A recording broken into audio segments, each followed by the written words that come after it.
Hmm. Silly Kelly. And this is a review of Fantastic Beasts and Where to Find Them, the movie. Harry Potter prequel, set in 1926 or so. um, went to the early showing Friday, came out today. It's based on the textbook from Hogwarts, the Fantastic Beasts and Where to Find Them book that I have not actually read, which is weird, but I haven't read it. And but yeah, the only thing I could think of the whole time was about other things that had nothing to do with the movie. So let's get right into the movie with probably minor plot spoilers and whatnot, just because in order to explain it. The story starts out with a wizard who goes from England to New York, and he ends up in he ends up in New York with a case full of magical creatures in it. It turns out that he actually cares for them, and the case is magical. So inside, there's a strange world where they're all kept, like in a menagerie, like a zoo. Inside, the case is like really big, I guess. It's magical, like the magic tent in the seventh, eighth book. Yeah, so they can do sorts of wizardy things there. There's a wizard council that runs the wizards in New York, called mages there, and non-mages are the muggles. There's a lady that leads that. That's not Halle Berry. She looks kind of like her. There's the female lead looks a bit like a young Kate Mulgrew, which is interesting. The other one sort of looks like a young J.K. Rowling. But prettier. Yeah. But yeah. She's a wizard. Anyway, so our movie is, they go to New York, and it's hard to not do spoilers to it because it kind of is. The whole plot is kind of that already. There's a mysterious creature that is ravishing the city, and it's tearing down buildings and stuff and causing trouble. And it's described as a misty cloud with eyes, sort of like the smoke monster in Lost, which they stole from Harry Potter to begin with. It's a creature from Harry Potter that it actually is. A lot of although it is an excellent movie, a lot of it is dependent on you knowing the Harry Potter franchise, which is probably problematic for people that aren't aware of it. Considering I own the books and all the DVDs and the Blu-rays, I get it, but I'm not sure if other audiences are gonna get it so much. I can't give away who the villain is or what's going on with that because there's multiple villains, but I don't want to give it away. But it is pretty obvious who the villain is, and when they reveal it, it's like, okay, yeah, I saw that coming. Paying attention to the beginning newsprint and stuff that blows past the screen totally gives it away. They probably shouldn't have done that. But yeah, it's never the most obvious person. It's always the other one. In these kind of movies, they don't try to make it a mystery, so it isn't really one. There's a lot. There's some mysterious, weird happenings and chasing creatures around. And there's a really bizarre scene in which they have to lure this rhino-like creature, like back into the case, and they have to do a mating dance to try and get it back in the case, which is really strange. I'm not sure what's going on there, but it was kind of funny. But needless to say, the trailer that said that the guy was gonna fart fire, he doesn't fart fire, so there's no fart jokes in it. They didn't do that, thank goodness. Maybe it's in an outtake. But there's the wizard comes across a non-mage or muggle fat guy in a bank that wants to become a baker, and he doesn't have enough collateral, and he ends up going with the wizard to find the case, and they end up becoming friends. And then they find the two wizard ladies. The first wizard lady tries to haul him into the wizard R's council thing, which is their sort of the there's a wizard council going on. She claims to have been an Auror, but they kicked her out. She was actually not an Auror anymore. She was I guess that's like a detective kind of. It wasn't so clear in the books originally what they were sort of like agents, I guess. This one they're detectives, which is kind of what they are in that one. But not so much in the other ones. They're more like magical cops, I guess. Well, it's sort of detectives, yeah, but it was different in the English version. It was different in that version. This is still J.K. Rowling. It's still David Yates directing it, but it's a different concept. It's like a movie version of the textbook from Hogwarts,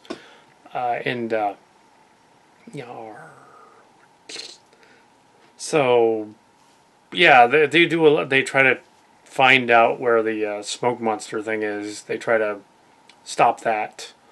There's a MacGuffin device in it. A couple, in fact, there always is in these movies. There's a creature that has two sets of wings on each side that flies. He's kind of cool looking.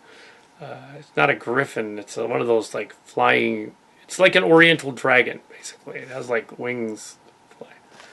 It's an Oriental dragon crossed with a Quetzalcoatl, like a Mesoamerican dragon lizard, which is kind of funny. And they refer to Arizona in it. That's kind of interesting. But yeah, there's lots of other creatures. There's a stick bug guy. There's of course Gringotts. Oh yeah, there's dwarves and creatures and gremlins and goblins, and there are house elves. There are elves in it, and they're smaller in this version. There is even a elf woman, like lounge singer dancer, doing like a belly dance, which is kind of scary. Yeah, nightmare fuel there. You want to see a sort of I imagine other Dobby like creatures are turned on by this being a lady, but humans not so much. It's like watching the Gremlins 2 when the Gremlin had like a thing for the guy. Ew. But yeah, they also imply in it, although it's not stated, that there's homoerotic imagery. There's a bad guy who is trying to lure a guy from an orphanage to the dark side, so to speak, and trying to find out where the dark alien smoke monster is coming from. Not an alien. He's a wizardy thing, demon thing, whatever. A lot of magic going on in that. 2016. There's minor spoilers in the review, just because in order to even plot it out, it's kind of. but yeah. So yeah.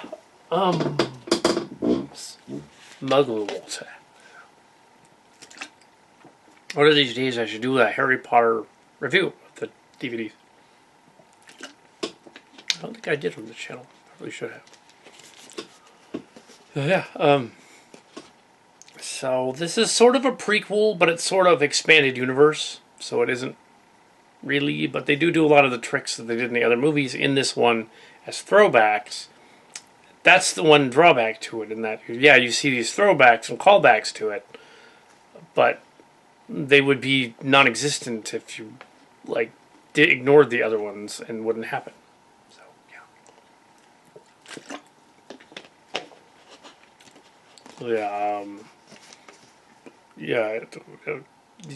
it needs to be. It's in that universe, so it needs to be part of that. Apparently, there's another American school for the. There's an American school for the wizards. Not sure what the name of it is, but Hogwarts is the one in England. Well, there's the one in Florida, that ride thing. Ah.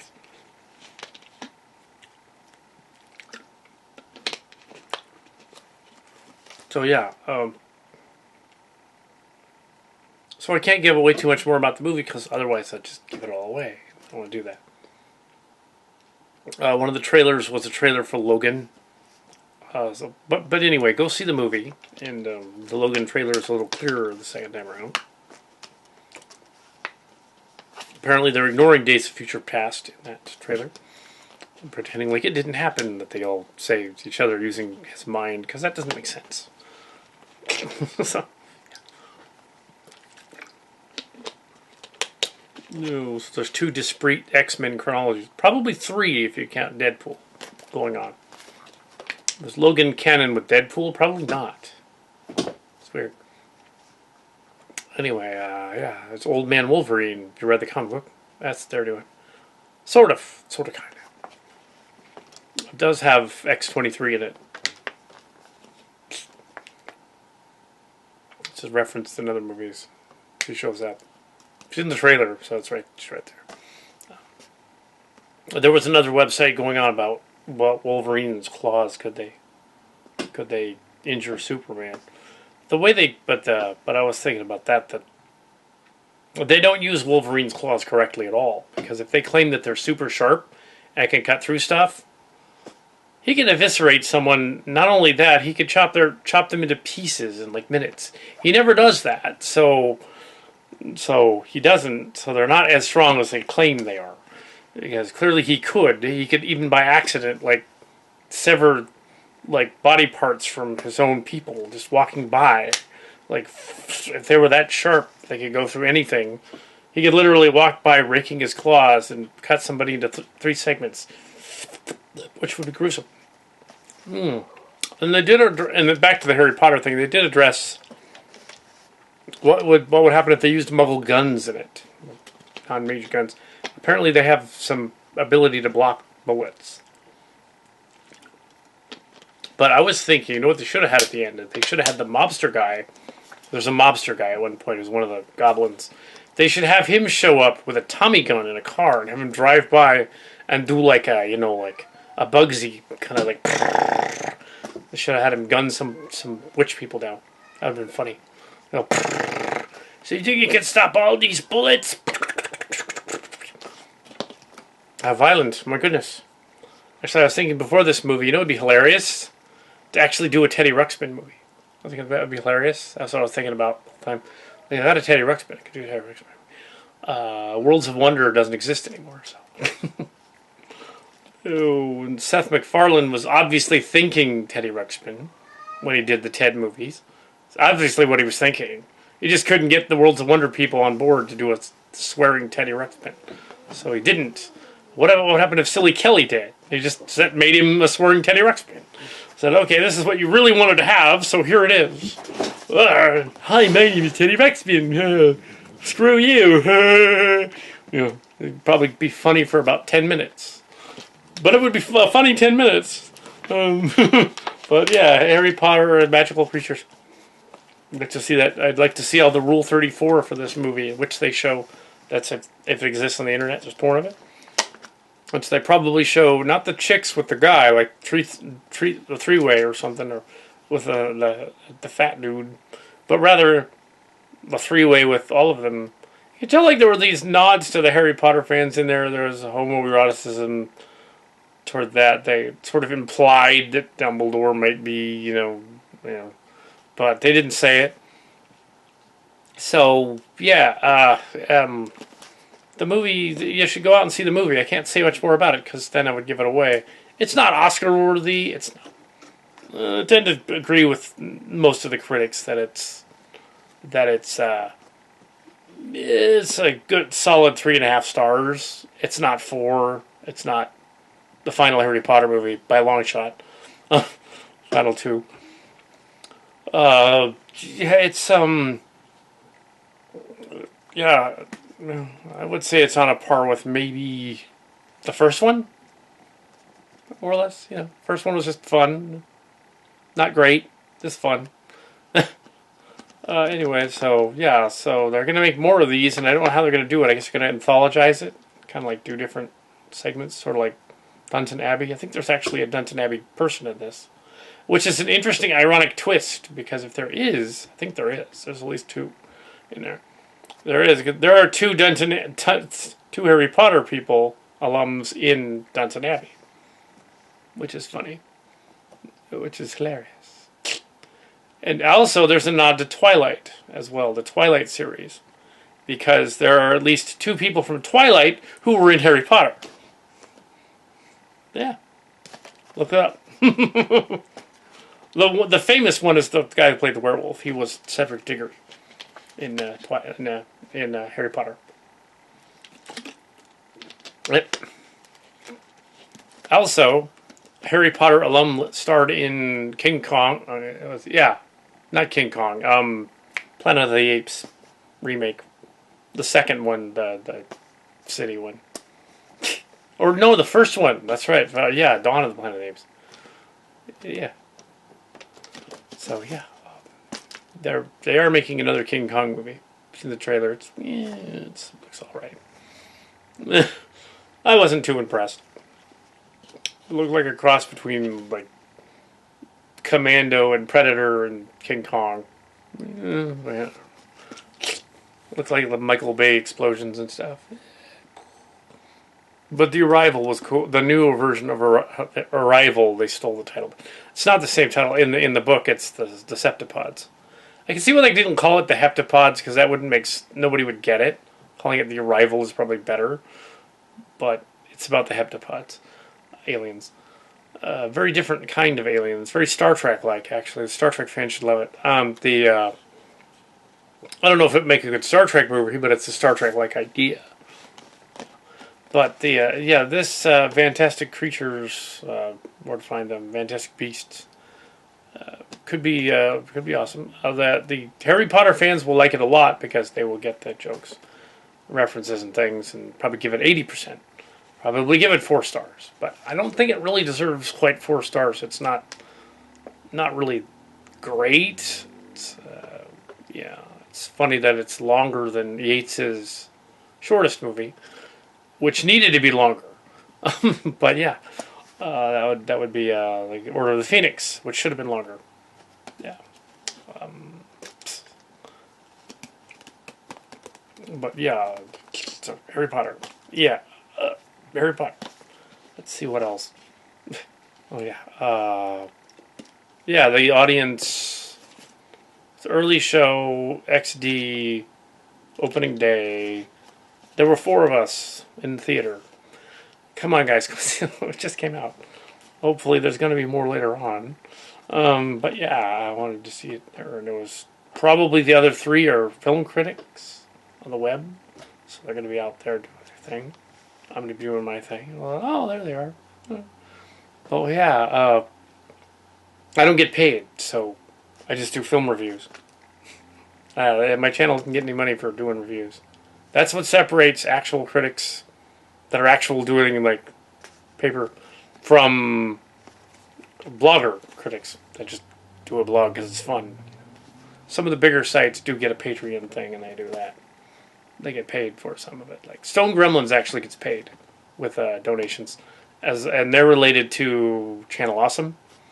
Red Letter Media is not related to either of them, but they also get paid by another group, not Patreon. I think it's Bandcamp, one of the other sites.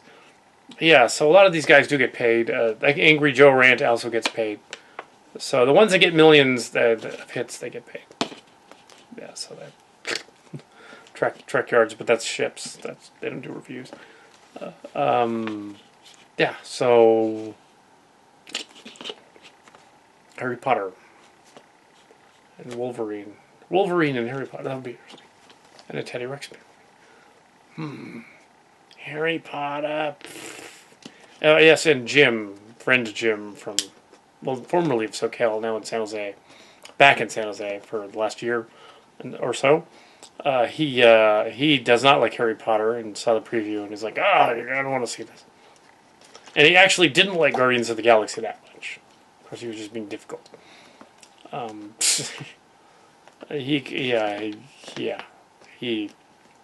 claimed that he was watching the horror movie series I Spit on Your Grave, but I seriously doubt he sat through any of them with a straight face because they're really gross. And even the cut versions that aired on TV, no, they weren't cut. It's like, yeah, they were. They were edited a little bit. They had to be. Unless the two last ones were PG-13, so they weren't that. It's like, it's a PG-13 sequel. It's from 2015. It's not bad at all. But with his imagination, he can imagine like it being way worse than it is. So who knows what he's actually watching? He probably would like Harry Potter, actually, especially the last one, but which everybody gets. But yeah, Fantastic Beasts and Where to Find. I'm not sure what. It doesn't really fit in the canon anywhere, except that he knew Lestrange's mom or something, possibly. Mom, probably.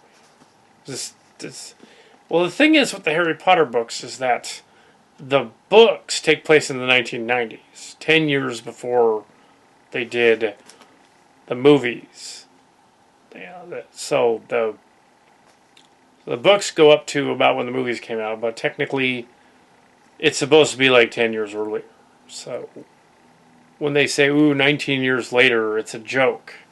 They're basically saying it took 19 years to finish the whole thing, and it's like now it's 2015 or something.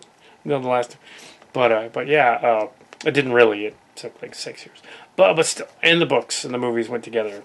The books actually started, I think, 98. So, well, 95. I think 95 and 97. They made the movies almost concurrently with the books toward the end. The last 3 books and the last 3 movies were pretty much one after the other because they were cranked out. Years after all that. Pretty much say definitively it wasn't just J.K. Rowling writing those. She had ghostwriters. She had help because the first 2 books look like J.K. Rowling and other ones are way, way better. She had help. Also, that Millennium series with the Stieg Larsson where they said like, oh, he mysteriously died and all that. And there's this big hoopla. The Dragon Tattoo books. It's a house. Because they made a 4th one. They came out with a 4th one like last year. I was like, wait a second, he's dead. He didn't write a 4th one. He allegedly didn't write a 4th. It's written just like the other ones. No, it's a house. It's not a person. They just set that up so people would read it. Saying like, oh, this guy mysteriously vanished. Well, at least J.K. Rowling didn't do that. At least she said, no, I'm still alive and still writing books. It's like, I didn't do that to you. But yeah, when my brother thinks that Mr. Weir, who wrote The Martian, must have had inside help because there's no way he could have just been a blogger writing a book that became famous. Well, there is something to that. He did know people like Ridley Scott, so clearly, yeah, he had help. Of course he did. And then they gave him a movie in like 3 years. It's like, he had help. Come on. Like many of these bloggers, they had help. Of course they did. Of course they did. Let's get a million hits, whatever. Even Nancat was probably not originally just a guy on the internet. It was the guy that knew that band and put it out there that it was from. They sped up the band's music. Put the little Pop-Tart cat out there. So yeah, they know people. They're in the know. You can tell. You can search the studio link to the site and see whether their YouTube channel... Because now they have to say... And now they have to say on the YouTube channel who their sponsor is, somewhere. You'll notice that on the Calcat show, there isn't one. Not yet, anyway. Yeah, so that's why we don't have millions of hits. Sponsor. Because if we started selling the movie reviews, we'd probably get in trouble. Yeah. But, there you go. Harry Potter and the lecture on selling YouTube. So... I don't know who the ghostwriter was. It wasn't David Yates. But actually, there's a clue who the ghostwriter was. Watch the Blu-ray box set of Harry Potter, the extended Blu-ray box set of the final movie. And she brings out her editor and the other guy who actually wrote the books. And they interviewed him. So it's actually in there. So it's not a conspiracy or anything. This is the guy that actually... Okay. That makes sense. It wasn't just you. You had a team. At least one guy, not two. Come on. You must have. You and Warner Brothers made a deal.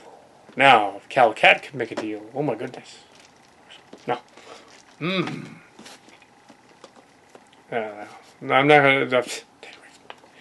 Oh, yeah, the Teddy Ruxpin movie. You know, that would be funny just because that's what McFarlane was thinking. That's totally what he was thinking. Come on. Teddy Ruxpin, because he talks. It's the same thing as My Buddy, which was around the same time period. It was a talking little red-headed boy that would go like... a doll thing. There was also a living Pamela that also talked. It was a girl with skates and stuff. Yeah. And there was baby skates. There was a bunch of dolls that could talk. Teddy Ruxpin was one of the first, though. They probably couldn't get permission.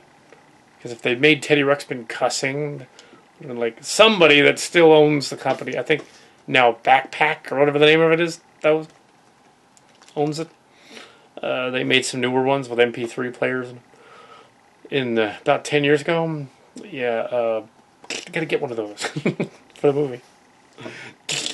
And then he has a fight with his former self. Hey, that would be fun. So if they ever make a Ted 3, Teddy Ruxpin shows up and beats the crap out of him.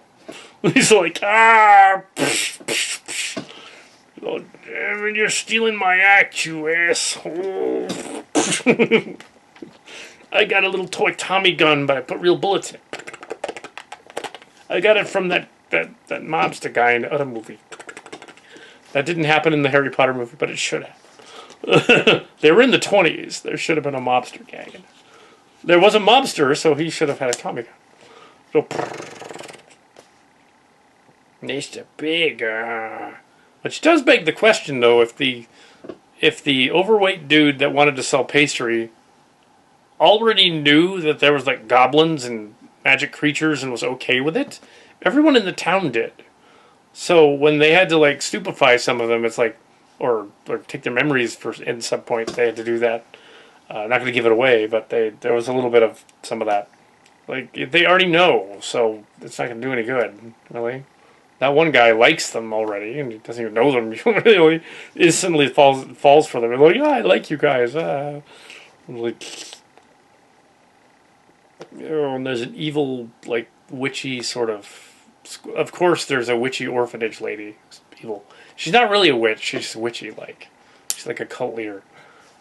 Yeah, so they have a little bit of a nod to Kitty Key, the martial sportist, in there, just for fun. Twice. They also have her as the evil, well, not the evil, the witch leader as well, who leads the witch council. No, they don't. But yeah, they don't really. I'm kidding. If anything, the guy with the magical creatures would probably not be Kitty Key, but rather the pastry guy. But he's making pastries. Yes, I'm making pastries, yeah. What? Okay. Yeah, their magical memory eraser thing kind of didn't work in the movies anyway. Yeah, and what's kind of messed up is like in the books, the final Harry Potter story where Hermione messes with her parents' mind or something. They don't actually explain that they got them back. She stupefied them. It's like, wait a minute. It's in the book. They say, oh, she went to Australia and found them and brought them back, but it's not in the movie. So apparently Hermione's parents in the movie, in canon, are actually still obliviated. That's what it is, obliviated. Yeah. Kind of sounds like they're going to kill them, obliviated. Oh, and now I shall disappear. No!